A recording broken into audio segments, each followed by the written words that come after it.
You're listening to the Spark Radio Network, Internet radio like you've never heard before.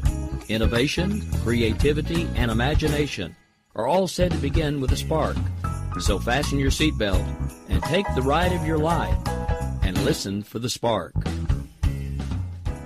You are listening to KLRN Radio, where liberty and reason still reign.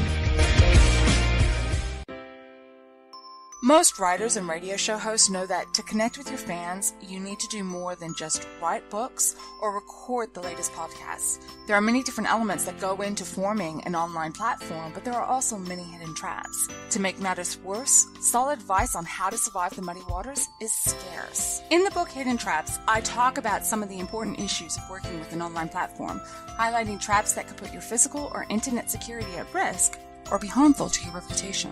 Are your social media posts just links with a few disjointed words, making you look like someone who can't complete a sentence? Did your new website cost you more than you anticipated? Are you leaking your personal contact details across the web without even knowing it? Then you need Hidden Traps. Hidden Traps is now available in paperback and ebook from a variety of retailers, including Amazon, Barnes & Noble, and Kobo. Visit blackwolfpublications.com for more details. If you're 85 or younger, would you like peace of mind and comfort for your family? We're Final Expense Direct with an urgent message for you. The average funeral today costs over $8,000, but the most you'll get from government benefits is $255. How will your family pay the difference? We can help. Our senior plans start as low as just $1 a day and pay up to $30,000 for a funeral and other final expenses. Peace of mind is easy. There's no medical exam. You'll have lifetime coverage, and your plan can't be canceled as long as you pay your premiums. Call now for free information about our senior plans. Answer a few simple questions and receive approval right on the phone. Plus, call right now and we'll give you a discount prescription card for free. Call 800-553-8687. That's 800-553-8687. Again, 800-553-8687.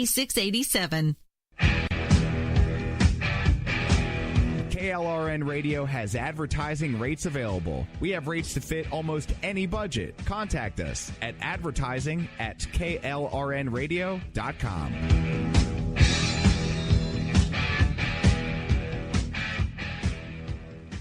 Everyone loves liberty. Our rights come from God, not the government. So why are you letting other people tell you what's best for your health care? Exercise your freedom with Liberty Health Share. Liberty Health Share is a community of people who voluntarily share one another's medical costs. Liberty Health Share is founded on the idea that most people truly want to help one another. Healthcare sharing allows members to do just that as a true community that supports one another in times of need. Liberty believes people should make decisions for themselves and their families. Members are able to take back the freedom to make their own decisions about their health care. Freedom from guilt or doubt about how your money is used. You have the freedom to direct your health care, not to be dictated to by bureaucrats. Stop letting others tell you what to do and join a community of like-minded people. Exercise your freedom. Join Liberty Health Share and take back the control of your health care while helping those around you. Call Liberty at 855-58-LIBERTY. Again, that's 855-58-LIBERTY for more information, or you can check them out at libertyhealthshare.org. Again, that's libertyhealthshare.org. Here's George Foreman with InventHelp. Hi, I'm George Foreman. Do you have an idea for a new product or invention? People ask me all the time, George, how do I get my idea in front of companies? How do I get a patent? What do I do next? Do you have the same questions? I'll tell you like I'll tell them all. Call my friends at InventHelp. Call InventHelp today for free information. InventHelp has been helping inventors for more than 30 years and has sales offices nationwide. InventHelp can submit your invention to companies who are interested in receiving new ideas. If you have an idea and want to try to patent it and submit it to companies, you should call InventHelp today for free information. Listen, I can't guarantee a company will be interested in your idea, but I believe every inventor deserves the opportunity to step into the ring and take their best shot. Put InventHelp in your corner. To get your free inventor's information, call 1-800-353-6490. That's 1-800-353-6490.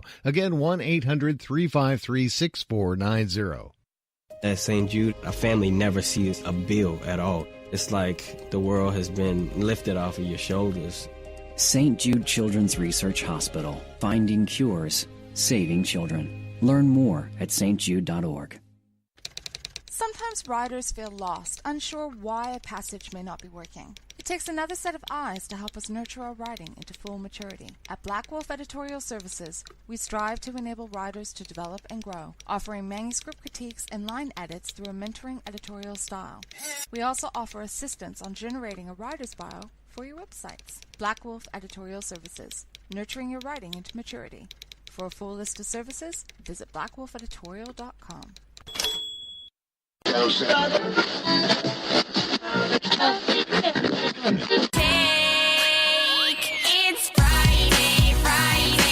Oh, let me tell you something. I am so sick of Washington and all its works and all them politicians down there and them congressmen. I'll bet you won't find none of them congressmen signing down their electric blankets tonight. Because if they did, their secretaries would get up and go home.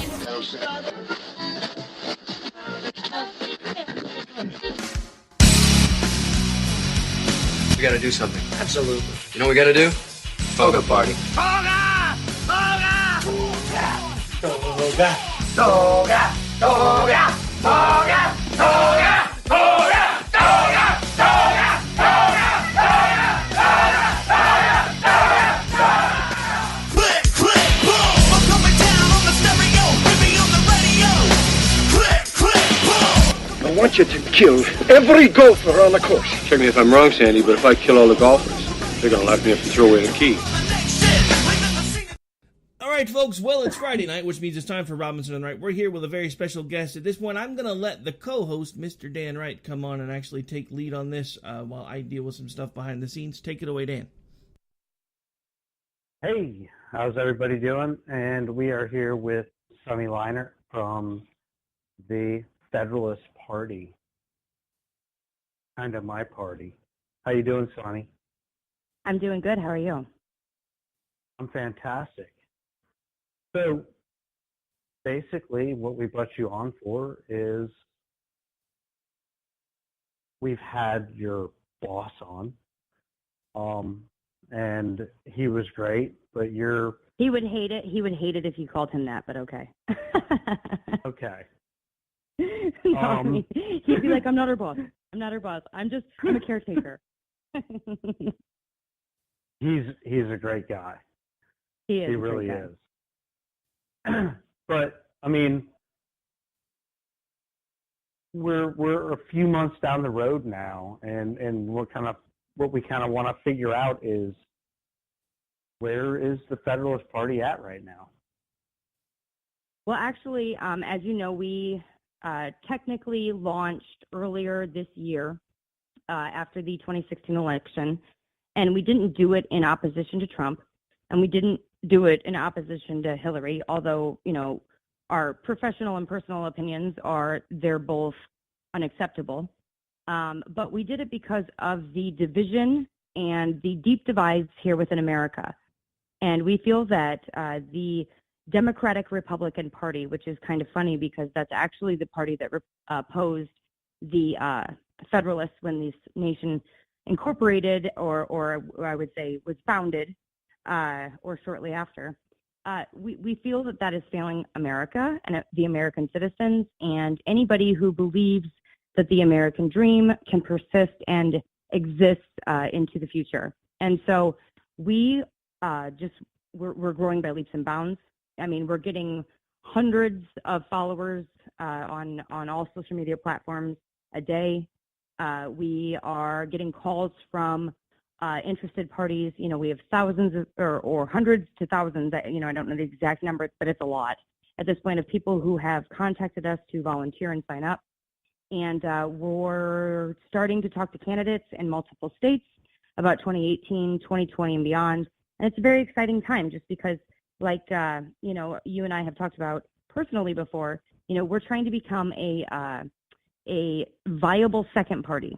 You know, everybody talks about third parties, and that, in our eyes, really doesn't exist anymore. And, you know, we're trying to help the average American take their power back.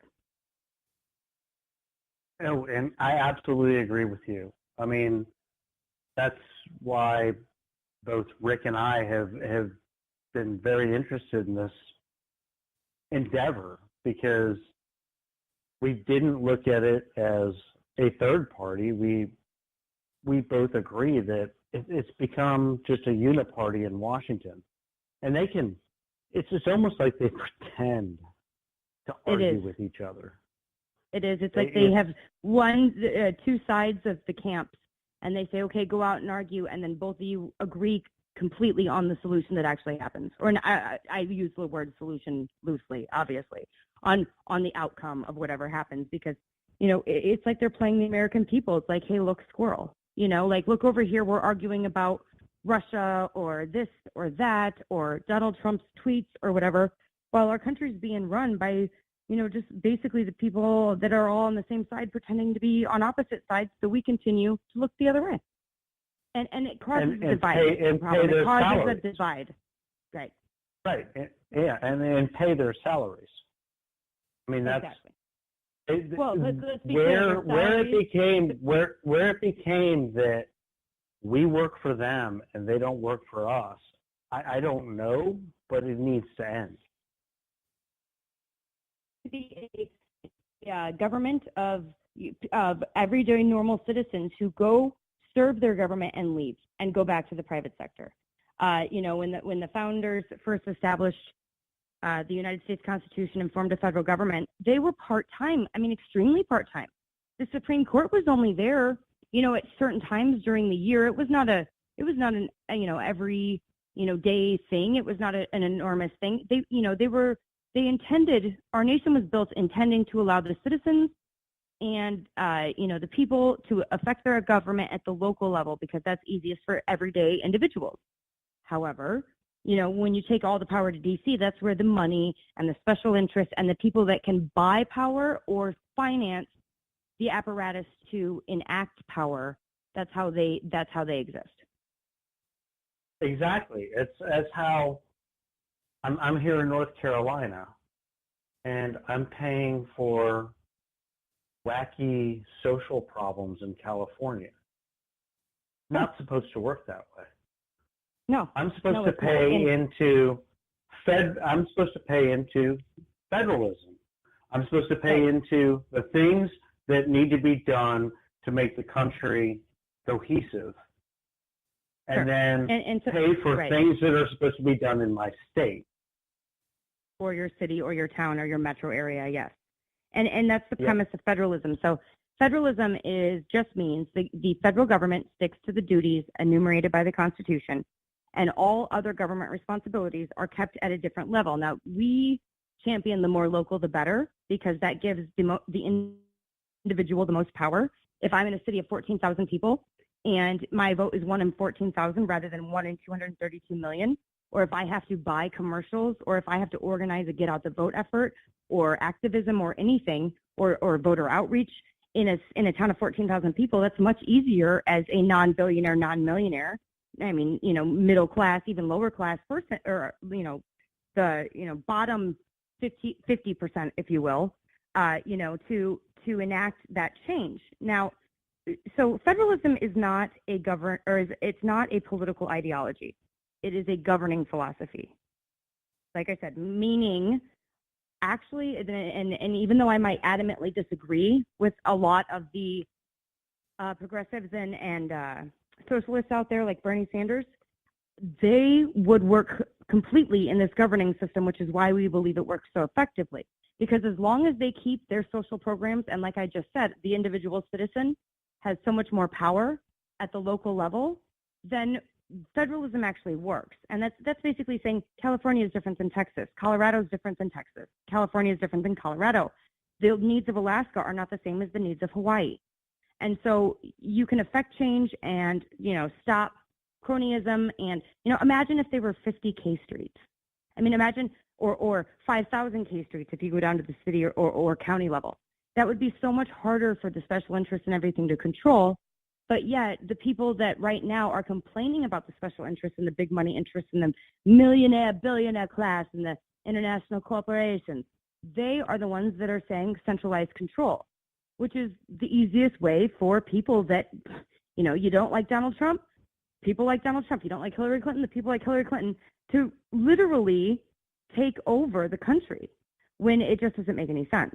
And so, we believe that this is something that, yes, personally, I'm a libertarian conservative, like in between that. I don't agree with other things, but we believe still that it's much easier to move cities, and it's much easier to move counties, and it's much easier to move states than it is to move countries. And so if things go bad, they go bad in one small place, not everywhere. And so we really hope that this idea will catch on, obviously on the conservative and libertarian side, but also on the other side where people might have beliefs I completely disagree with, but at the same time, it works for everybody much better than, Obamacare across the entire nation. Exactly. If you want to live under what they do in New York or California or Minnesota or wherever, that's where you go live. Right. Let the states decide how they are going to run themselves. And that's what this country was founded on. It's Absolutely. what it was founded on. And Absolutely. People to argue against that, it's like you didn't pay attention. Or well, let's be fair, Dan, they were never taught. You. Right. Right. I wrote an article in Marion West.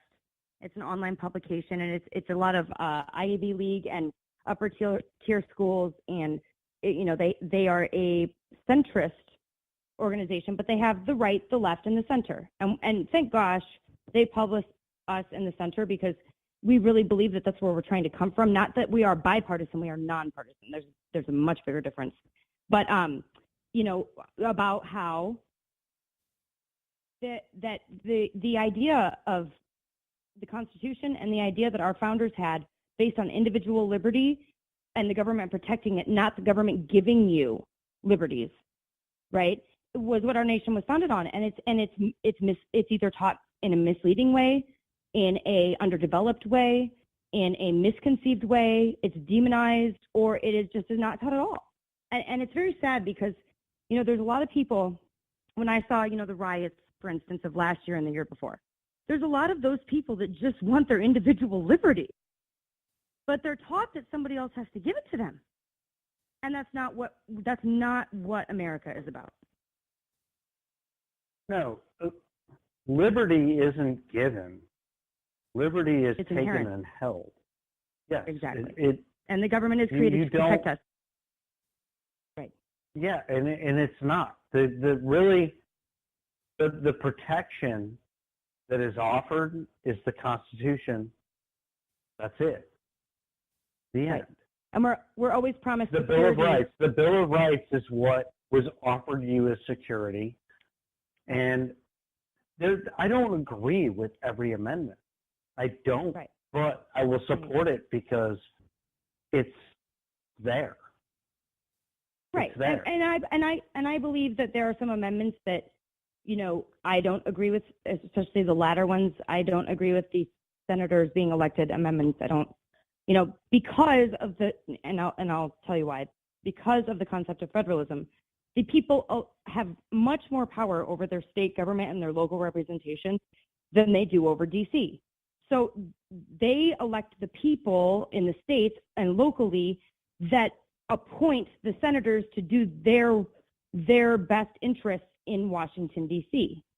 Now we elect people for 6 years at a time, 6 years at a time, and send them off, and they're not held accountable, and they don't do what's in the state's best interest. They do what's in their best interest for D.C. The Senate, arguably, because it has less people and is the second branch that's most powerful other than the presidency. And that shouldn't be that way either, but that's a different topic. However, the House of Representatives has a 2-year term, and our founders actually said there should be everybody argues about the electoral system. There should be a accurate representation based on population in the House of Representatives, and I don't care if there's 10,000 reps. I don't care if there are 10,000 people elected. But, the Senate was supposed to enact what the states needed based on what the people locally elected to the states.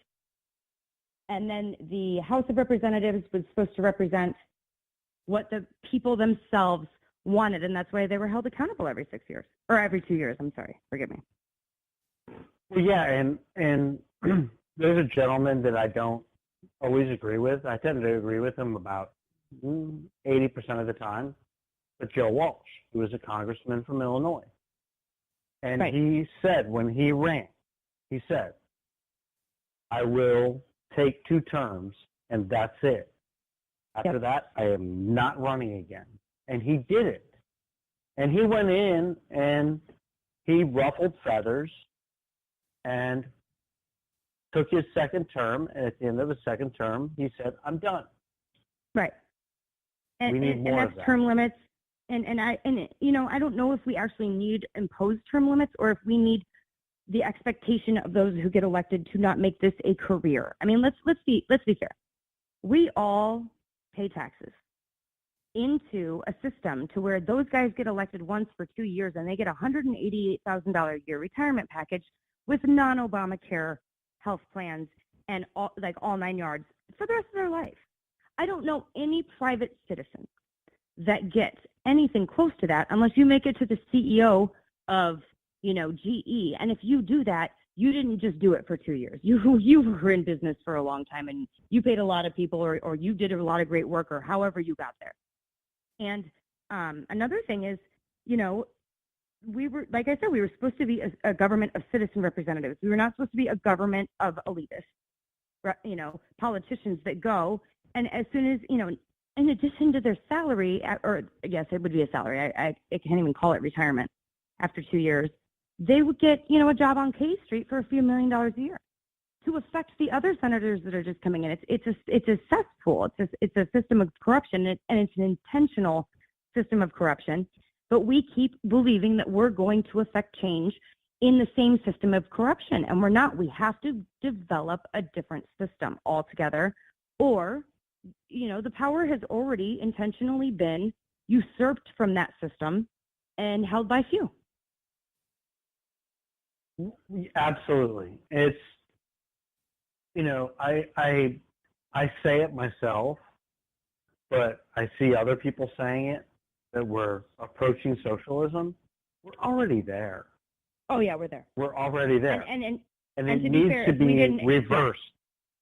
Right. And to be fair, if we didn't finance a $700 billion a year or whatever it is, military, or it's actually trillions, they just spend over, what we give them, Europe couldn't be socialist either. Or they'd be Russian or Turkish or whatever. We keep the entire world safe. And then people, I am not pro-war. I am, I wouldn't say I'm not a non-interventionist, but I say we only, go to war or protect ourselves or send our sons and daughters into a combat area when our freedoms and our liberties depend on it. Now, if we didn't have 10 times more military spending than the next 9 or 10 countries combined, Europe couldn't be socialist. They couldn't have all these healthcare programs. They'd have to spend money on the military other than 1% of their budget. We're the world's socialist military, and it's gross because those countries that I'm talking about send their sons and daughters to, yes, and I'm not trying to minimize that, but they send a fraction of a percent of their sons and daughters than what we do. And we have all these treaties to protect people that have no actual interest in protecting American liberty. We designate Saudi Arabia a terrorist country, and we sell them $110 billion in killing machines. No, you make an excellent point right there. I'm a huge supporter of our military, and I know you are. Me too. But yes, you're absolutely. right. You're right. For men and women, absolutely. You're right. I mean, it's one thing that right now, I waffle back and forth on Trump. So does Rick. We waffle back and forth. His stance on North Korea, that is what we need right now. The reason we're here, and I don't just blame Obama. I blame Obama. No, it goes all the way back to Clinton. It goes to Bush. I blame Clinton. Yeah, all of them. That's why we're where we are, and he's pretty much standing up and going. He's putting up his fists, which is what we should have done 25 years ago. Yes, but here's the thing that upsets me, Dan. To act like North Korea is a threat to the United States is ridiculous. You're right. Now, you're right, except for the fact that they could still lob something at us. Yeah, but I mean, if we don't have systems for the trillions of dollars we spend, if we don't have systems, I am not a military expert. Maybe we have military experts that can educate me on this. But something seems fishy to where we don't have some type of iron dome, if you will, for. We basically do, but it hasn't. It's been sort of tested. It's worked great every time they've sort of tested it. Where we fire our own missile and then we shoot it down. Right. I mean, we've never had a reason to shoot an incoming nuke down. I mean, right. No, I understand. I'd say I'm confident. I'd say I'm confident, but not 100% confident because it's never really been tested.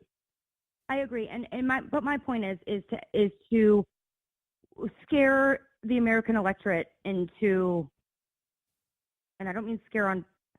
Let me put it this better way: to encourage the American electorate to feel like North Korea is a threat. When if they lobbed a missile, it would be, and it hit somewhere, it even got into, the trajectory they wanted, and it actually hit where they intended. It would be horrible, but North Korea would be gone in 4.5 seconds afterwards. Now, my whole point is, I don't think it would ever hit, because I don't think that they're that capable. I feel at some point that it's like the Democrats and the Republicans. We're being divided, and the people of North Korea have no idea what's going on. They think we're Hitler, or whatever. They're told all kinds of things because they have state-run media, and everything has to go through government and Pyongyang to make sure that it can be told to the people. It's propaganda, totally. We're getting the same thing on a lesser scale, but it's getting worse and worse every year. And that's what scares me. What scares me is two people of different origins and of different ethnicities or however, or of different locations, of different sides of the world, are pitted against each other when we actually have no problems with each other. It's just the leadership and the dictatorial nature of both governments. Now, if it were a federal government run by a collective of states and a collective of representatives of the people, I'm pretty sure we wouldn't be in this place now. Now, you're right. I agree with you. Trump has to do something at this point. He didn't do all of this background. And I want to be clear. The Federalist Party will support Trump in the things that we believe he does right. We don't want to just constantly, and the voters of Trump, we have nothing against those people. We understand. The whole thing is that we don't want to be the party of anti-Trump. We want to celebrate him when he does something right, and we want to, state our piece when we believe he does something wrong. But if we didn't have the control that we have, and we're not trying to control the China Sea, and we're not trying to control Europe, and we're not trying everywhere in the world, then, or protect Guam, he was threatening to hit Guam. Well, I understand Guam is U.S. territory, and because we made that agreement, they deserve our protection, because they didn't build their own military to protect themselves because they have an agreement with us. They're U.S. territory. However, what if they're not even a state? What if North Korea and Guam, and I'm not saying this should or will ever happen, go to war, what does that have to do with the Americans that live in the United States? Just the fact that we have military bases there. That's it. I agree. I agree. But at the same time, should we? I mean, is that what you and I should be paying for when we can't even buy Starbucks coffee 3 times a week because it's too, $3 a cup for a cup of coffee is ridiculous, and we got a budget? I actually have a friend that calls Starbucks $4 because every time she goes in there, she spends $4. Yeah. Well, that's the minimum. If you get like a triple latte, soy with a bagel, it's like $10. But I see exactly where you're coming from, but we've gotten ourselves into this mess. I agree with that, and I don't want to. I'm not I agree with carrying out the duties that we agreed with. I agree with promises are meant to be kept, not broken. And I don't think that we have to back out now. But my whole point is in pointing this out is the ridiculousness of the situation when it comes to the average American just trying to feed his children. Yeah, you're right. And I do that every week. I mean, exactly. I go out and I work 60 hours a week, and by the time the bills are paid at the end of the weekend, I look at my bank account and I go, not much left. Right. And right. And imagine those people everybody does that. Right. I mean, that's pretty much the norm these days. Everybody, you almost have to feel as if it's intended, because if you're robbing Peter to pay Paul, you better bet Paul's showing up to vote.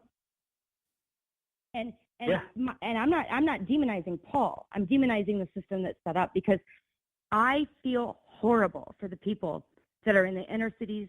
Like, I went to a Chicago Bears game last night, and I thought about all the people that maybe all the kids that can't even go to school without risk of being shot because they're in another gang territory.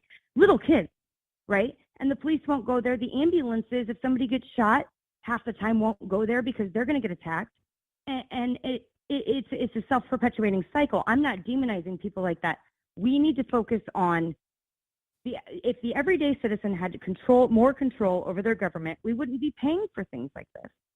We would be paying for the things that helped us and grew. And I don't think government has a huge job in the economy other than to make sure it's, fair and stay out of it, and that, commerce happens and currency is not just stable, but uniform across the states or whatever. And I don't think the Federal Reserve should, not be audited or maybe even exist, but or be run by private entities. But my point is what I want is not anything other than all of those people in Chicago that live in that area, people like you and me that go to work every day, 60 hours a week. And I feel you. I've done it. I do it. And a lot of times, right now for the party, I could go out and probably have a more lucrative career, in IT or what, I used to be an IT executive account manager. But my whole point is I want everybody to benefit, because I believe that our governing philosophy, rather than this ideology of pitting people against each other, will help everybody benefit, because those people will have much more control because they don't have money. And right now what controls the system is money.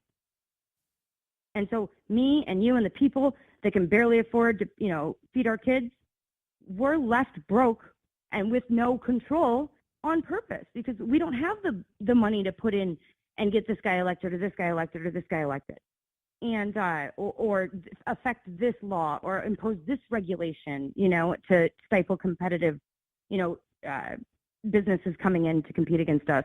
We don't have any of that. We just go to work, we work our butts off, and then we come home trying to feed our kids, and at the end of the day, we look up and say, what are these maniacs doing? And the sad part is all, everybody says the poor don't pay taxes and blah, blah, blah, blah, blah.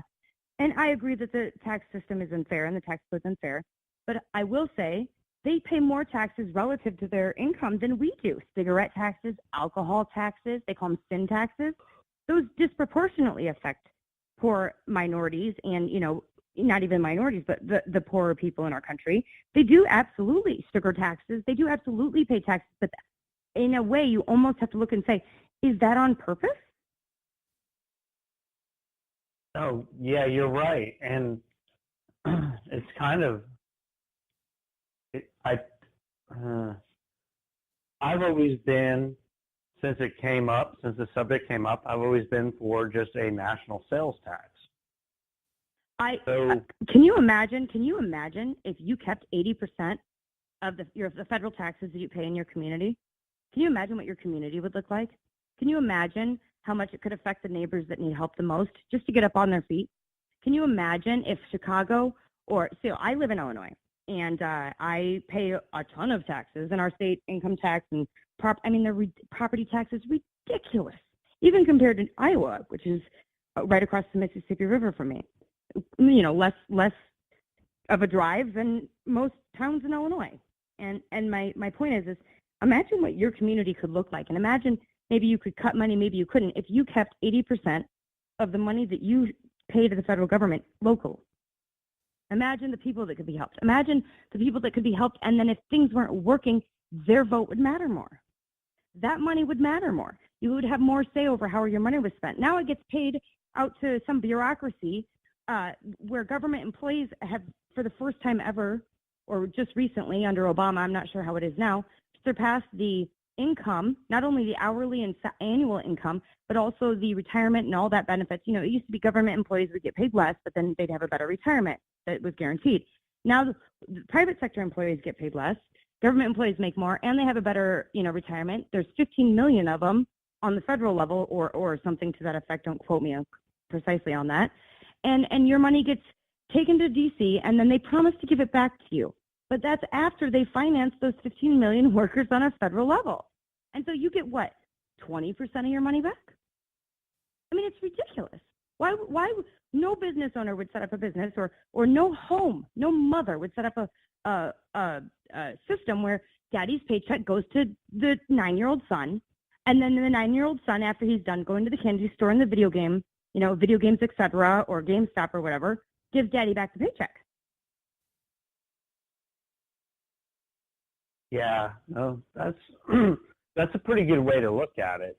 I mean, I'm like you. I lived before I moved down here to North Carolina, I lived in PG County, Maryland.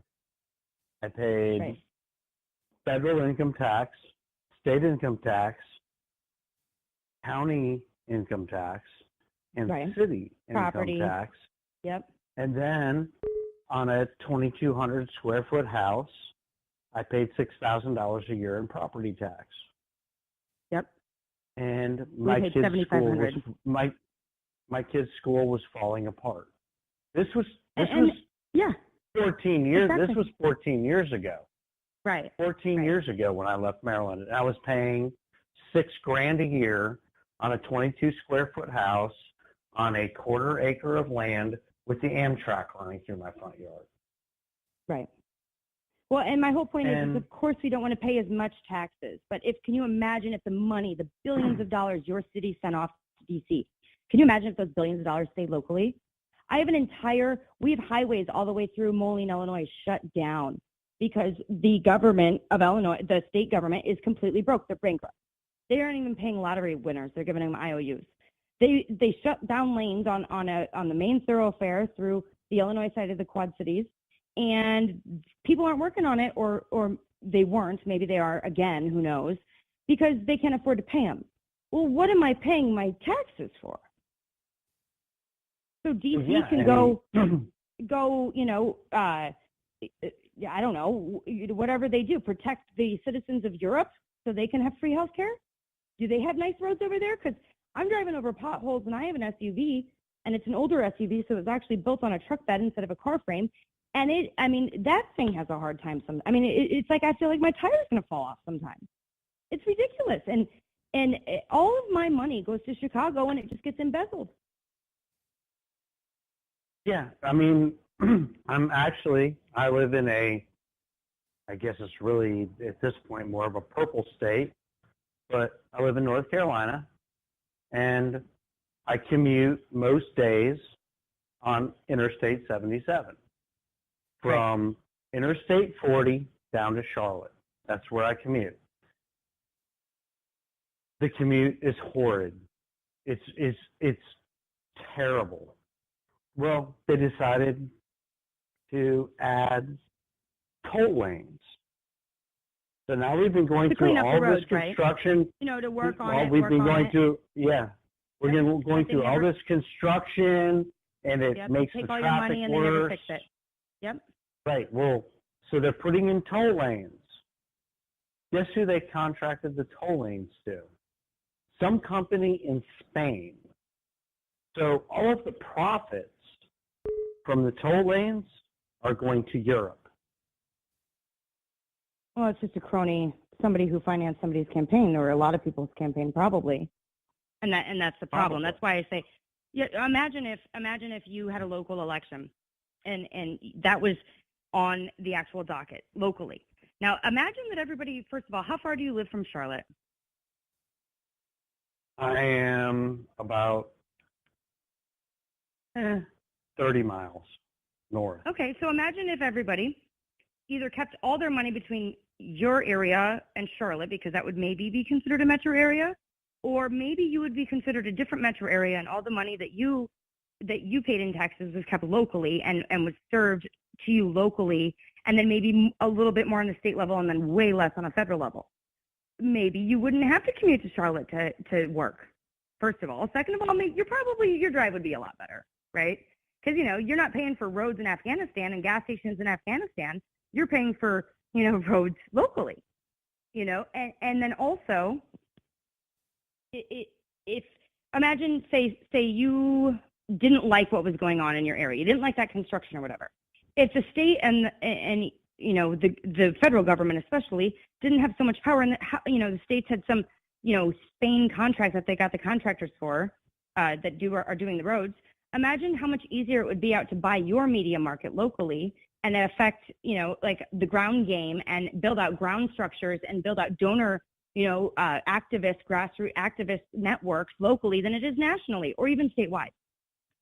It's just, yes, people will be affected negatively sometimes under federalism, but we're affected negatively almost all the time now.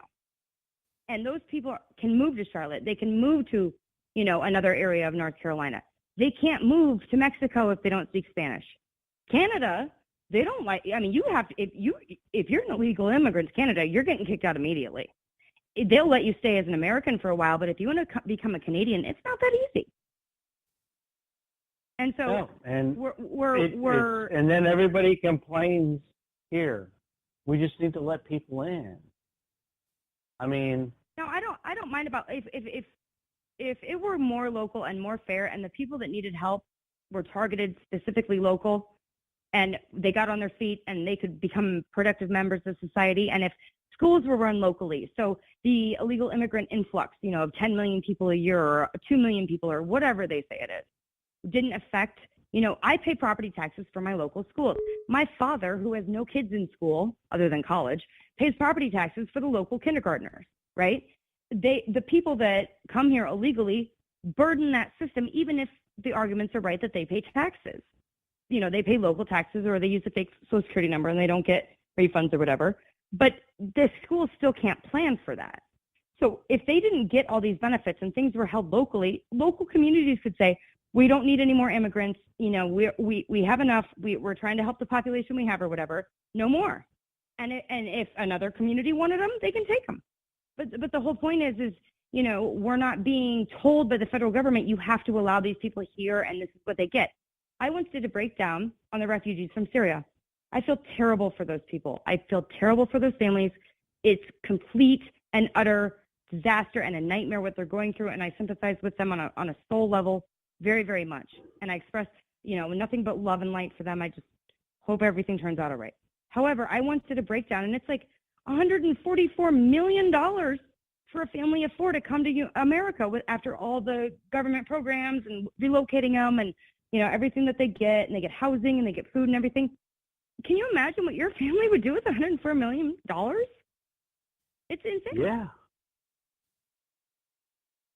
It's actually, I think it was 1.4 million. It doesn't matter. It was over $1 million. Imagine what your family afforded. I think it is. It's 1.4 million, I believe, is what it was. And if you gave me $1.4 million right now,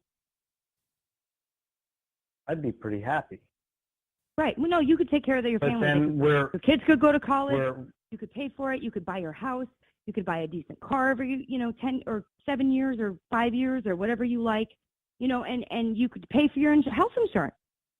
So why are taxpayers like me and you giving $1.4 million, even if it's $100,000, I think is what I was thinking of.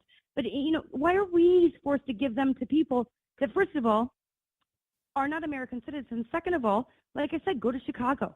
There are kids, sometimes 20 kids, little kids, not gangbangers, little kids dying a weekend, right? And we're like I said, I feel terrible for the Syrians, and maybe there's something that private individuals can do to help the people that have $1.4 million. Not to give, because, you know, if people did it individually, it might cost $80,000, not 1.4, because it's the government. They never spend your money. It's not their money. They don't spend it the same way you do. But I'm sure there's ways that we can help them as individuals. And collectively, we'd be paying $100,000 or $80,000 or even $500,000 instead of $1.4 million. You know, before this huge, enormous government apparatus of, like you said, socialism earlier, going back to that, existed, churches and private citizens and the people that were successful and corporations that wanted to give, even if it wasn't out of good nature, which a lot of times it was, but even if they just wanted to project a good public image and show people that buy their products that they're helping the world, they used to finance this stuff, and they spend their money a whole lot better. Nonprofits, I was on the board of a Ballet Quad Cities here, which is a professional dance company and a school of ballet here locally. They spent 89% of all money they brought in was spent on community outreach and nonprofit programs, not wasted. It went back into the community. Can you imagine the government? I mean, look at the Clinton Foundation. It was like 10% at best. You know, I mean, can you imagine if the government ran like that? Can you imagine if the people that wanted to help Syrians, like Glenn Beck's done a great job at this, right? If they wanted to help Syrians, you know, they're helping the Yazidis and the Christians over there and stuff, and anybody who wants to get out, really. Can you imagine if it were run at 89%, where every 89 cents of every dollar taken in isn't spent on plane tickets, isn't spent on fluff, isn't spent on big private, you know, jets and lavish events all across the world? Can you imagine if 89% of that actually went to the people we're trying to help? Can you imagine if 89% of the tax money that we pay actually went back to help Americans? It would be a huge help. It would be enormous. You know, you brought up the Clinton Foundation. I mean, how can they really put back into the community when they have weddings to pay for and apartments to buy? Okay, here's the thing. I mean, the Clinton Foundation, the Clintons, well, let's use Hillary's words. When they left the White House, they were dead broke. They had college to pay for and houses, right? Dead broke. That's their words. They're now worth, what, $200 million? Well, what did he do? Has he worked a job since he was president? Or is he just using his connections and the American people's hard-earned sweat, blood, and tears, going to work every day to pay taxes, to enrich his family? Why does a president who never did anything other than, you know, the not good things, after he left office or even while in the Oval Office, why should he become a multi-millionaire while you sweat and bleed and work a job, you know, 60 hours a week to pay for him to get those connections? No, he didn't do anything before he was president. Right. He didn't. Well, and look at if you want to be more sympathetic, look at what the Clinton Foundation did to the Haitian people. And Hillary Clinton was Secretary of State, and she granted USAID contracts to Clinton Foundation donors after the Haitian earthquake. They built like a factory in like one subdivision that nobody can afford, and it was like $100 billion. It's insane. Those, you know, and this is where the left is right. And I'm going to be honest with you. This is where the left is right. There are corporations out there that want to rob you. This is where they're wrong. They don't come at the barrel of a gun. The government does. So if I don't pay my taxes, eventually someone's showing up to take me to jail. And if I don't want to go to jail, I better shoot back, and I'm going to die anyway. You know, the government always has the force of a barrel of a gun. Corporations do not. So if Apple robs you, if Google robs you, if Wall Street, name your corporate multinational corporation, if they rob you, that's your free will. That's your choice. You let them. Or they're providing a service that you want. But you don't have that choice with government. No, you're right. And so it's very skewed. And if 232 million voters woke up across America, and if we could actually get them to wake up, those people know they would be screwed. But we No, can't. and Right. I've seen with promoting what you're doing and everything else, there are quite a few liberals that are very interested in what you're doing. Yep. And that's our goal. And I don't personally, like I said, I live in Illinois, and I have it's a blue collar Democrat town. Now, like I said, I agree with them on so many issues, but they don't know they agree with me because they're not politically active. They don't pay attention to this stuff. But I can sit there and give my 2-minute elevator pitch on federalism and say, I disagree with you 100% on almost everything you want government to do, but all I'm telling you is keep the federal government out of it, keep it local. The more local, the better. You can affect change. You're getting the money out of it, like you guys always say. It's Bernie Sanders' wet dream, if you will. And they're like, yes. And I've had like straight up socialists be like, I love it. Now, that is a common ground. That is making us Americans again. That is making us brothers and sisters in this place that we call home. And yes, brothers and sisters disagree sometimes on almost everything, but they're brothers and sisters. If we can both function, now that may the best man win, under that system, then we're not dividing, we're not causing these fault lines, we're not pitting Ferguson, Missouri against, the white cops in St. Louis. We're not doing that anymore. And so it's a huge, I would say, not cure, but it's a huge medicinal influx into the American population where right now we're digging trenches. And nobody's going to win. Nobody is going to win. We're all losing. And so, the poor people that want help and vote Democrat because the Democrats say, oh, I love poor people and all this other stuff. And, the people that, think that government should stay out of our business, libertarians, they're all losing for sure. The Democrats are losing, like I just said. And the Republicans, they're all losing because they vote for one platform and get another once they're all elected.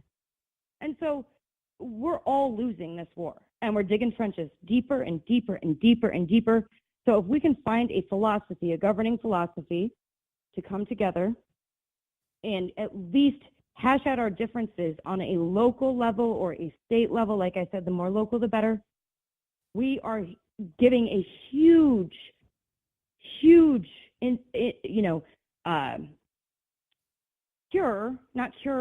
a huge recovery to what's wrong in America. Now, not to mention you take out the big money interests, they have to conquer and divide, locally or statewide rather than, one K Street.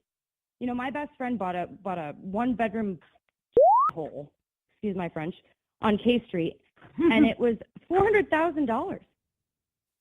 It was like 560 square feet. $400,000. Yeah. She sold it for $550,000 after she redid the bathroom and the kitchen. That is not what America is about. The only reason that DC ain't that cool. The only reason it was that expensive is because it's right by where all the powerful people are. And that is not what America was ever intended to be. The federal government was supposed to stick to the duties that serve the states, which serves the people. And I don't mean states, as being a power center. I mean, it was always about to be about the people. Common defense, currency, protect against currency manipulation, making sure we're all using the same currency, commerce, making sure that we can trade between state lines freely. And the states, if you want to ban marijuana, that's at least at the state level, maybe locally. The state, there's no clause, there's no amendment in the Constitution that says ban substances. I mean, it's completely insane. Now, you can argue whether drugs are good or not. I will agree with you that most, or if not all, including alcohol and cigarettes, are not good. However, if I'm not hurting you, I'm not driving drunk, I'm not hurting you, I'm not doing anything to you, I'm not smoking while you're eating, I'm not, I'm alone by myself, well, how can you tell me no? How can you tax me more? You deserve more because I'm addicted to cigarettes? It's insane. Is it helping me? Are you paying for my health care? Hell no. Are you banning cigarettes? No. Are you getting rid of the problem? I mean, the war against drugs has cost what? Trillions? The war against poverty has cost what? $21 trillion? if we would have broke that down since the 1960s, everybody would not be poor. It's silly. You're absolutely right. And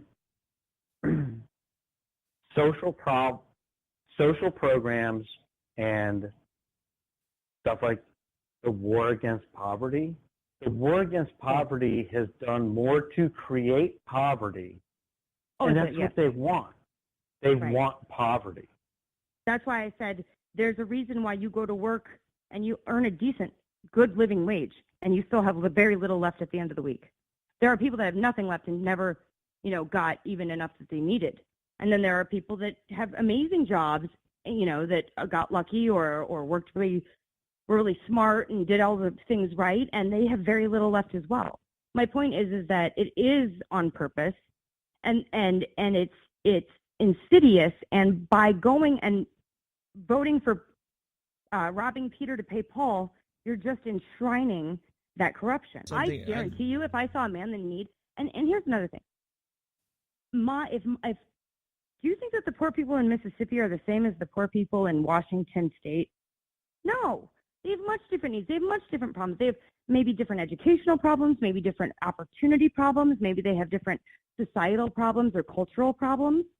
And the communities that are most closest to them can help them best. If you decide that your government should have a welfare system, it should be city or maybe county. And that's it. Because it's gonna vary. Appalachia is not the same as the inner cities of Chicago or New York or LA, for goodness sakes. It's all a front to divide us and to cause fights between you and I, while they do what they want to do and always do. And I heard Rick there for a second. Yeah, I was going to say, Sonny, you said you only wanted to be on for half an hour. We've now hit the hour mark, so we can wrap whenever you're ready, or you guys can keep going. What'd you say? I'm sorry. Hey, you've been on for an hour. No, it's fine. I just wanted you to know that at this point we've hit the top of the hour, so this would be normally where we were wrapping things up. I just didn't know if there was anything else that you wanted to throw out on the way out. I wanted to say, if people are interested, and like I said, you don't have to agree with everything I said, and you don't have to agree. We don't really, our national platform is just the concept of federalism. It's the governing philosophy that I talked about. The federal government sticks to the powers enumerated in the Constitution. Everything else is at the state or local level. And if you want to learn any more, or if you want to get involved, please visit thefederalistparty.org, thefederalistparty.org. I'm told I have to do this. thefederalistparty.org, and definitely reach out to us, and we would be very happy, regardless of your personal political opinions or whatever, to bring you on board and have you help in any way, because we're facing a conundrum here in America, and if America isn't the freest nation in the world, I don't know who's going to be, because once we're in trouble, Europe ain't going to have no military, so they're not going to be free, and you could argue they're not free anyway, but I hope that citizens become involved, because that's the most important part, regardless of what your personal opinions are. Where on social media can people find you, Sonny? I am at SM Leinart on Twitter. That's my Twitter handle. And Suni Leinart, Leinart. My first name is Suni on Facebook. And also at You're listening to the Spark Radio Network. Internet radio like you've never heard before. Innovation, creativity, and imagination are all said to begin with a spark. So fasten your seatbelt and take the ride of your life and listen for the spark. You are listening to KLRN Radio, where liberty and reason still reign. That's Most wonderful. writers I and radio appreciate show it so hosts much, know guys. that Thank to you connect so with your much. fans, you need to You're do welcome. more Thank than you, just Suni. write books or record the latest great night. podcasts. Have a good There are weekend. many different elements that go into forming an online platform, but there are also Bye-bye. many hidden traps. Okay, so to folks, make that's matters going to do it for worse, this solid particular advice on episode of how to Robinson survive and the Right. muddy We will waters be back is with you next week. scarce. In the book Actually, Hidden on a Traps, live I talk broadcast, about an some of the actual important more issues actually working with an talking online live platform, broadcast. highlighting I've traps been that able could to put your fix physical broken. or I intimate hope you guys have a security great at rest of risk your weekend, or be and harmful we to your will see you when reputation. we see Are you. your Take social care. media God posts just links with a few disjointed words, making you look like someone who can't complete a sentence? Did your new website cost you more than you anticipated? Are you leaking your personal contact details across the web without even knowing it? Then you need Hidden Traps. Hidden Traps is now available in paperback and ebook from a variety of retailers, including Amazon, Barnes & Noble, and Kobo. Visit blackwolfpublications.com for more details. If you're 85 or younger, would you like peace of mind and comfort for your family? We're Final Expense Direct with an urgent message for you. The average funeral today costs over $8,000, but the most you'll get from government benefits is $255. How will your family pay the difference? We can help. Our senior plans start as low as just $1 a day and pay up to $30,000 for a funeral and other final expenses. Peace of mind is easy. There's no medical exam. You'll have lifetime coverage, and your plan can't be canceled as long as you pay your premiums. Call now for free information about our senior plans. Answer a few simple questions and receive approval right on the phone. Plus, call right now and we'll give you a discount prescription card for free. Call 800-553-8687. That's 800-553-8687. Again, 800-553-8687. KLRN Radio has advertising rates available. We have rates to fit almost any budget. Contact us at advertising@klrnradio.com.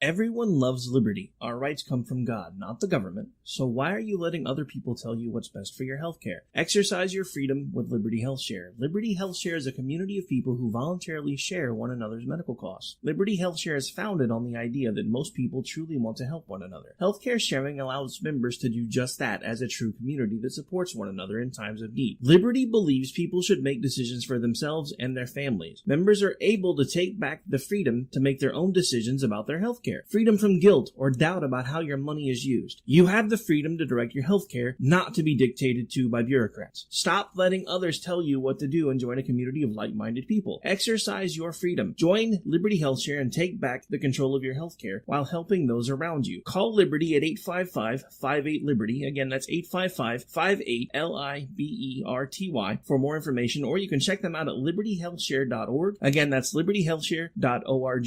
Here's George Foreman with InventHelp. Hi, I'm George Foreman. Do you have an idea for a new product or invention? People ask me all the time, George, how do I get my idea in front of companies? How do I get a patent? What do I do next? Do you have the same questions? I'll tell you like I'll tell them all. Call my friends at InventHelp. Call InventHelp today for free information. InventHelp has been helping inventors for more than 30 years and has sales offices nationwide. InventHelp can submit your invention to companies who are interested in receiving new ideas. If you have an idea and want to try to patent it and submit it to companies, you should call InventHelp today for free information. Listen, I can't guarantee a company will be interested in your idea, but I believe every inventor deserves the opportunity to step into the ring and take their best shot. Put InventHelp in your corner. To get your free inventor's information, call 1-800-353-6490. That's 1-800-353-6490. Again, 1-800-353-6490.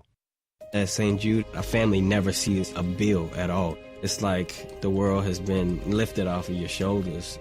St. Jude Children's Research Hospital. Finding cures. Saving children. Learn more at stjude.org.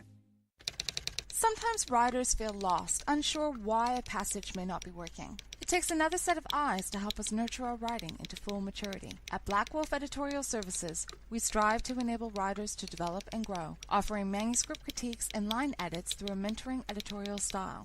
We also offer assistance on generating a writer's bio for your websites. Black Wolf Editorial Services, nurturing your writing into maturity. For a full list of services, visit blackwolfeditorial.com.